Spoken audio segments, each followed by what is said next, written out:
¿Qué tal? Les doy la más cordial bienvenida a una nueva emisión de la serie La Constitución nos une, un esfuerzo del canal del Congreso y la Cámara de Diputados para contribuir al fortalecimiento de la cultura constitucional en nuestro país. En esta ocasión dedicaremos el programa a analizar el tema El campo y la Constitución. Para ello nos acompañan dos conocedores, dos expertos en la materia, el doctor Gonzalo Chapela y Mendoza. Gonzalo, bienvenido. Muchas gracias, David. Él es profesor de la Universidad Autónoma Chapingo.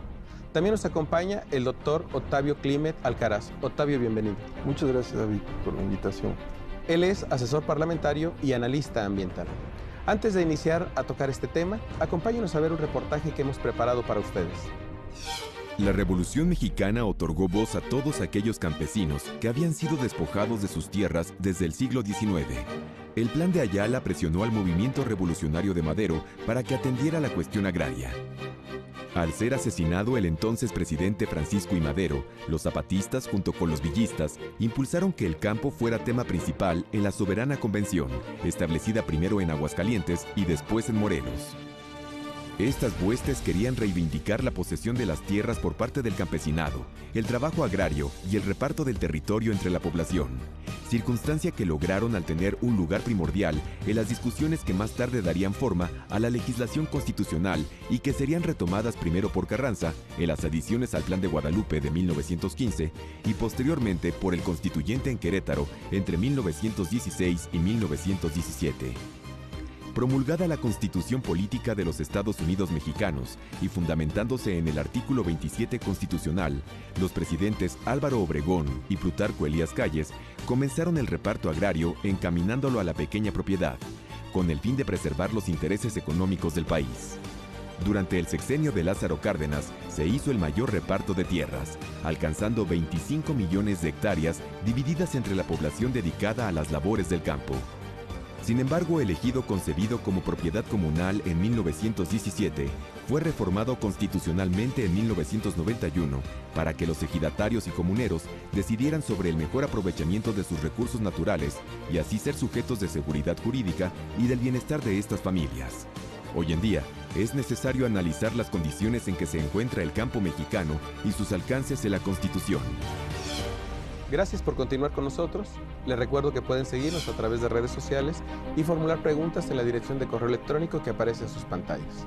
Nos encontramos en esta ocasión en el Salón de Sesiones de la Cámara de Diputados, en el Palacio Legislativo de San Lázaro. Y hablando del campo, Gonzalo, cuando hablamos de campo, ¿a qué nos referimos? Hay muchas formas de referirse al campo. A mí me gustaría pensar que el campo es el territorio que no es urbano, como lo define la Ley de Desarrollo Rural.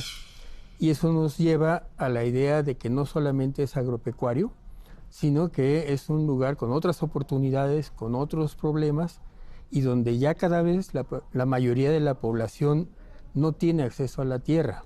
Entonces necesitamos ir cambiando este concepto y generar los instrumentos, las políticas, el marco jurídico para poder enfrentar este nuevo campo que ya no es tan sencillo. Tenemos que tener entonces un enfoque integral del tratamiento de estas zonas rurales.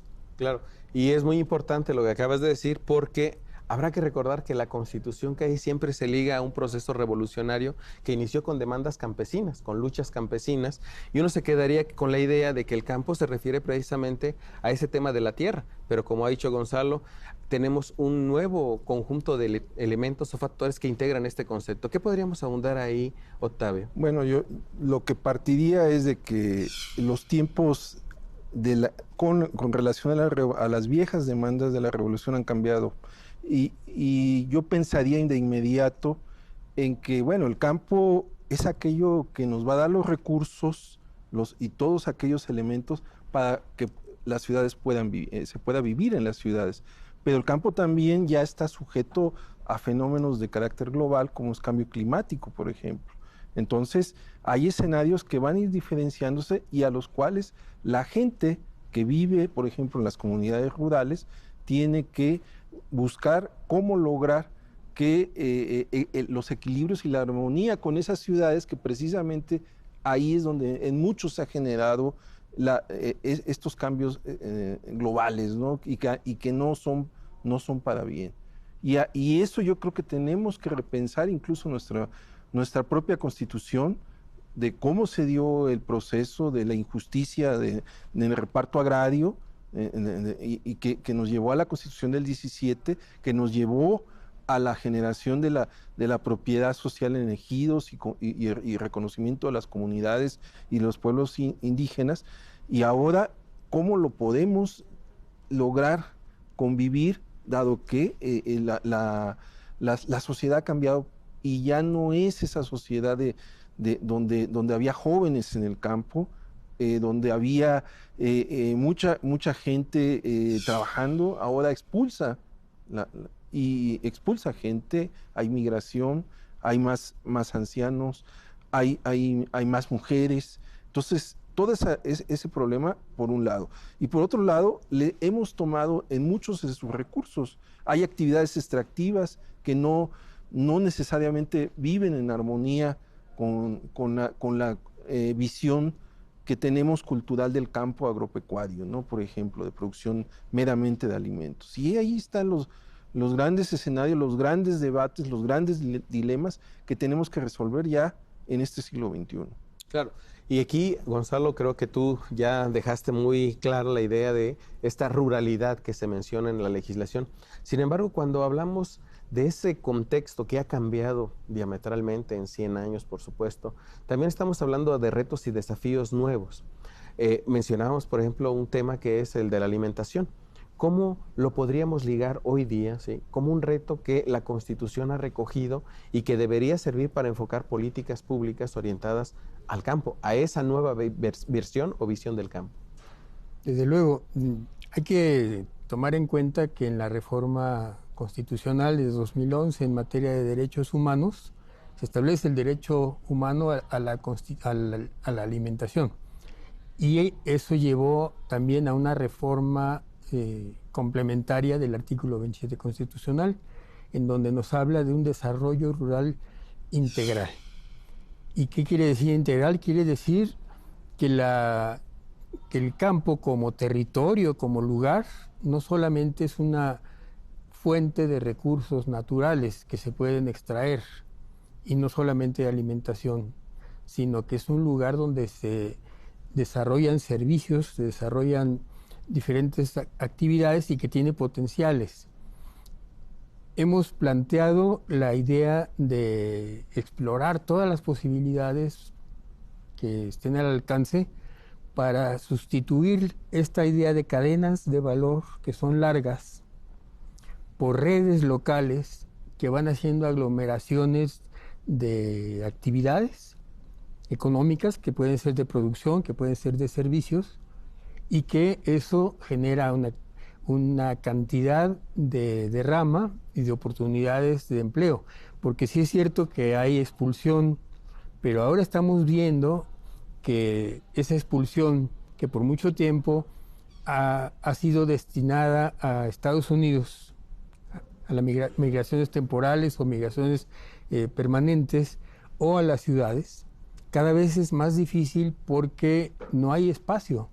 No hay espacio para una vida decente en las ciudades, y cada vez es más difícil y más peligroso también migrar hacia Estados Unidos. Y estamos teniendo ya un proceso también demográfico que es inverso.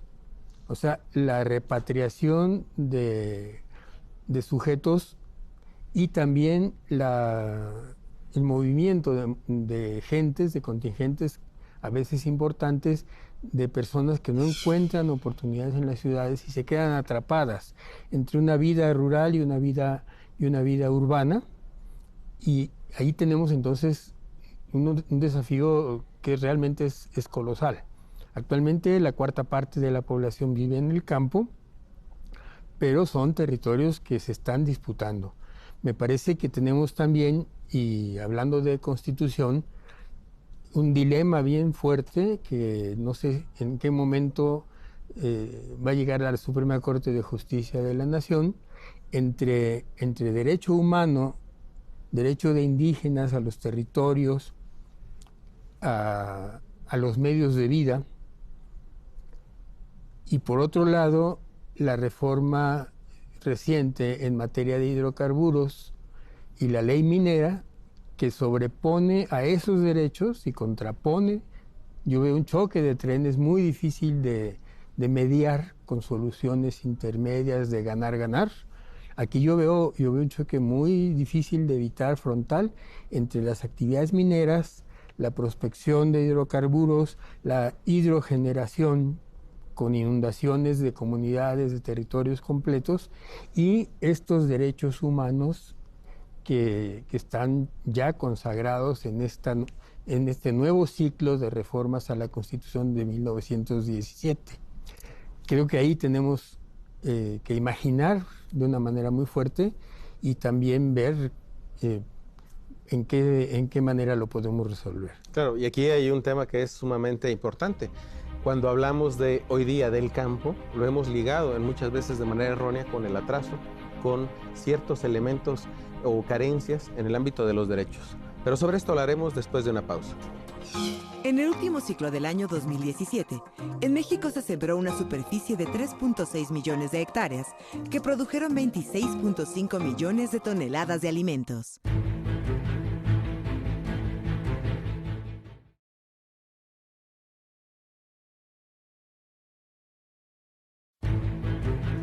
En el último ciclo de cosecha del 2017, el 53.5% de los 26.5 millones de toneladas de alimento cultivados en México correspondió a maíz y trigo en grano y avena forrajera. Gracias por continuar con nosotros. Les recuerdo que pueden seguirnos a través de redes sociales y formular preguntas en la dirección de correo electrónico que aparece en sus pantallas. Octavio, esta idea de pensar el campo en este nuevo contexto como un lugar de atraso, como un lugar de poco desarrollo, a la luz de esta intención de generar un desarrollo integral en el ámbito del campo mexicano, ¿sí? ¿Tiene una razón de ser? Pues yo creo que tiene que ver con el tema de la injusticia, de que durante muchos años no se ha logrado generar lo que decía aquí Gonzalo, de esas redes para darle valor, porque somos un país rico en recursos naturales, pero necesitamos ordenarnos para empezar. Yo creo que ahí uno de los problemas que decía Gonzalo es el tema de cómo hacer que realmente, por ejemplo, el conocimiento que han guardado los pueblos indígenas realmente se potencie y ellos tengan derecho a una vida digna. Y ahí es cuando entras en contradicción con las demandas, por ejemplo, de las ciudades, ¿no? o de la gran industria, que tienes actividades extractivas o actividades económicas que prevalecen en la Constitución sobre el propio uso digamos, ordenado y sostenible, que están en el 27, en el 25 constitucional, y que hacen que se trastoque todo esto, ¿no? Entonces, yo creo que ahí traemos un reto todavía de revisar si realmente ese es el camino correcto de dejar que determinadas actividades económicas como la de hidrocarburos, la minería, nos vengan a generar problemas en aras de que van a hacer una mejora, van a mejorar los ingresos económicos del país, porque pueden ser en muchos casos lamentablemente lesivos a los propios intereses de las gentes que están viviendo en esas comunidades.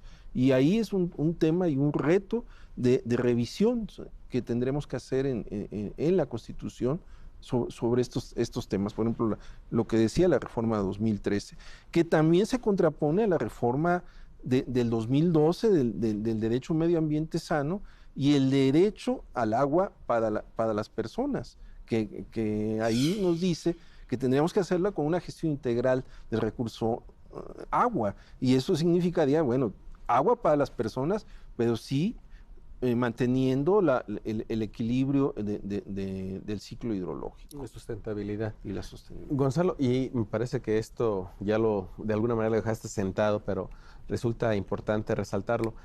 Cuando hablamos de la Constitución, y lo vemos a la luz, por ejemplo, de las menciones que aparecen, el tema de la propiedad es un tema relevante. Hay muchos estados, yo hablaría por ejemplo del que conozco, Guerrero, donde la mayor parte del territorio tiene un régimen de propiedad que es ejido o comunidad.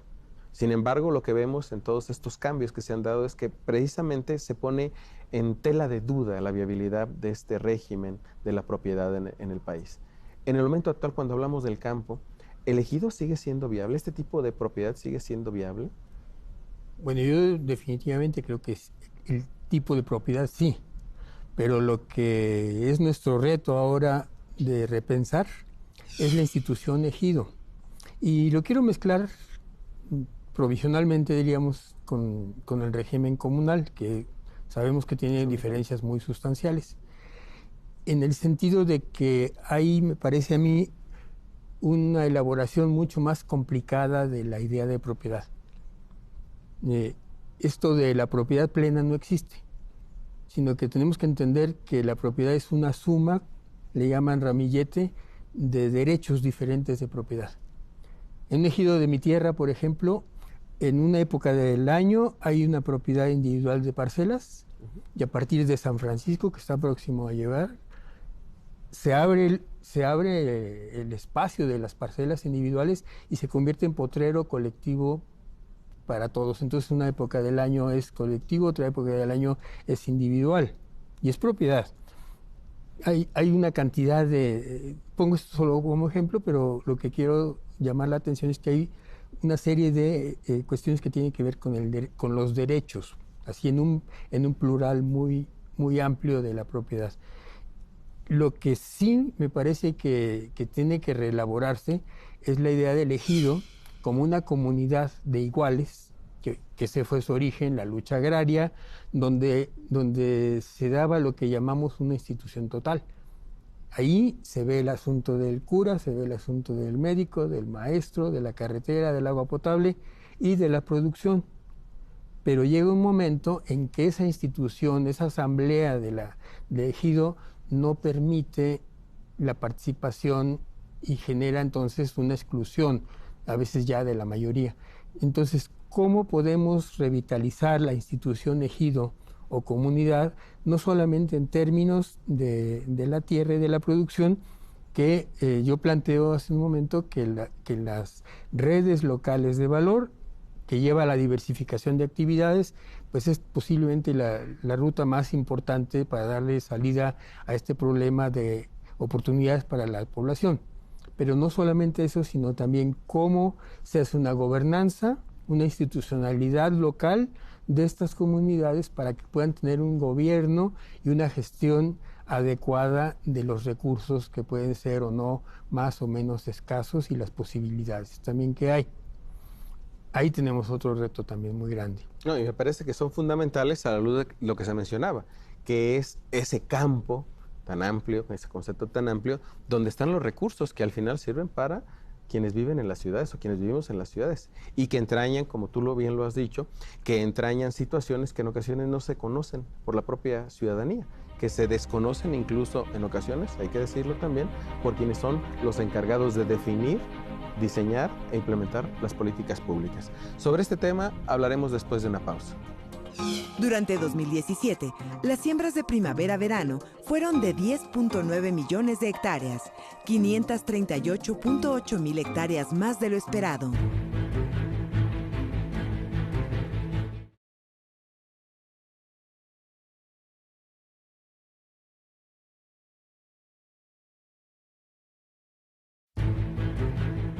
En el 2015, se contabilizaron 5.5 millones de campesinos en nuestro país. De este número, el 56% eran agricultores y el 44% peones o jornaleros temporales. Gracias por continuar con nosotros. Les recuerdo que pueden seguirnos a través de redes sociales y formular preguntas en la dirección de correo electrónico que aparece en sus pantallas.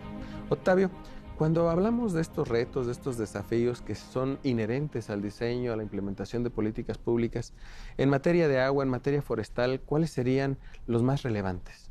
Bueno, el primer problema que tenemos es lo que decía aquí Gonzalo de la organización, porque muchas veces el ejido, como está actualmente conformado, no permite que los que conocemos como vecindados accedan a los beneficios, por ejemplo, de la apropiación de determinados recursos naturales. Es el caso de lo forestal, de los bosques. Entonces necesitamos ahí replantear cómo en todas esas redes de valor se pueden integrar los jóvenes que no son, por ejemplo, en un ejido, tienen derechos sobre el usufructo de los recursos, o las mujeres.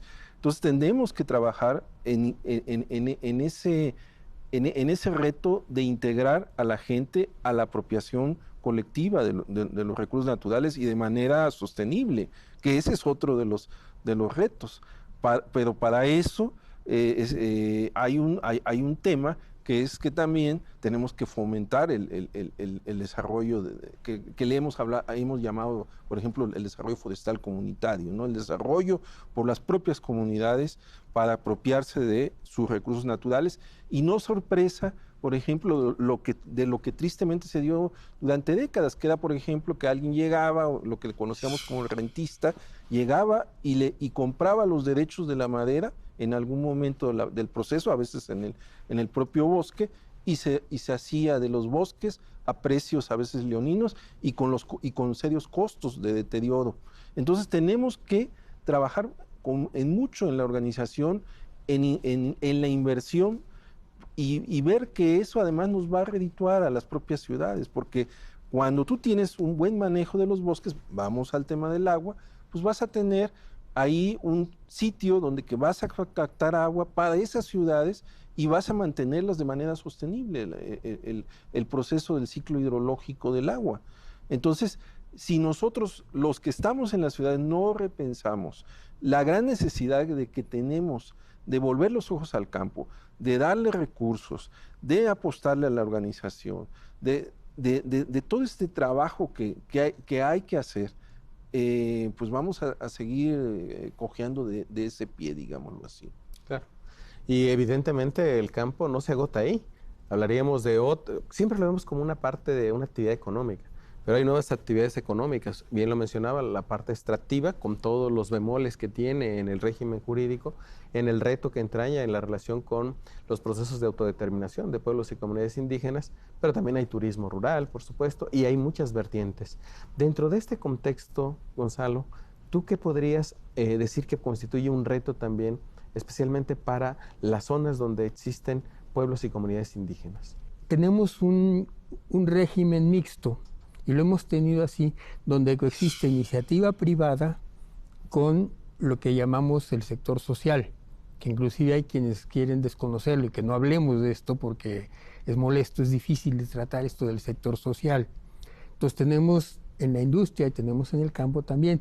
Y este sector no social ha ido avanzando de tal manera que hoy por hoy tenemos una agricultura y unas actividades de comunidades indígenas, comunidades campesinas marginalizadas, pauperizadas, que aún así la pequeña producción de menos de 5 hectáreas está contribuyendo con más del 50% de la agroindustria. Sin embargo, quien manda en el campo, quien manda en las políticas públicas, quien se lleva la parte del león, inclusive en los recursos públicos que pagamos con los impuestos, son las corporaciones, que de manera directa o indirecta, por muchos mecanismos, controlan, se apropian, llevan adelante una producción sesgada que muchas veces inclusive genera usos de la tierra que son lesivos para la conservación de ese capital natural del que vamos a depender nosotros y nuestros hijos y nietos. Sin duda, temas que dan no para uno, sino para varios programas. Pero bueno, se nos está acabando el tiempo. Yo les pediría a los invitados a este programa un mensaje para nuestro auditorio sobre este tema o algún tema relacionado del conocimiento de la Constitución que nos dé una panorámica de estos retos y desafíos que se tienen. Gonzalo. Bueno, yo plantearía 2 cosas así sobre la rodilla. Una, que es un deseo que he puesto aquí en este salón de sesiones de la Cámara de Diputados, es que hubiera un sistema de jerarquía constitucional en donde haya una parte intermedia entre las leyes que son todas parejas y lo que pudieran ser leyes generales en términos de que puedan agrupar disciplinas de conceptos que son pues, general, y de ahí se puedan derivar, porque tenemos una confusión que nos enfrenta leyes contra leyes y no queda muy clara la interpretación de cuál es la jerarquía de estas leyes. Y en segundo lugar, yo creo que también otro deseo, ahora que estamos próximos a un cambio de régimen, o un cambio de administración, pues para no ser tan exigentes, que pudiera el Estado mexicano retomar un papel de árbitro y un papel de defensa de los más débiles para poder equilibrar el terreno de juego y poder hacer viable esa convivencia entre poderes fácticos tremendamente aplanadora, pues no sé cómo decirlo, porque es lo que se me viene a la mente, tremendamente poderosos que arrasan sobre todo lo que se les pueda oponer, y un sector mayoritario de población que no pinta como agente económico, que no pinta como agente político tampoco. Equilibrar, ¿cómo hacemos? Muchas gracias. Octavio. Bueno, yo, como también a bote pronto, lo primero que pensaría es que tenemos que regresar al origen del 27, de pensar en las capacidades reales que nos da la naturaleza, los límites biofísicos para ordenar el manejo del campo. No puede ser en función de que prevalezcan determinadas actividades extractivas como son los hidrocarburos o los minerales en zonas donde no puede ser porque hay límites biofísicos. Y entonces tenemos que regresar a esa buena idea de una función más ecológica de la propiedad, digámoslo así. Y por otro lado, del papel del Estado mexicano en el campo. No puede ser abandonado, tiene que ser fortalecida la presencia del Estado mexicano, no dejarlo a las leyes del mercado. Necesitamos regresar a mayor presencia del Estado mexicano en el campo. Eso sería un asunto total para la organización y que haya realmente se reactive el desarrollo rural integral en el campo mexicano. Claro. Quedan seguramente numerosos temas que podremos tratar en otro momento. Un tema que ahí quedó pendiente, por ejemplo, es el de las reservas naturales, que no permiten de alguna manera tener una visión integral del campo mexicano si no se atiende. Pero bueno, se nos ha terminado el tiempo. No me resta sino agradecer a los invitados de este programa su acompañamiento, a ustedes el favor de su atención y cerrar el programa con la pregunta de siempre. ¿Qué tanto sabe de su Constitución? El reto de quienes participamos en este programa, su reto es que lo sepa todo. Hasta pronto.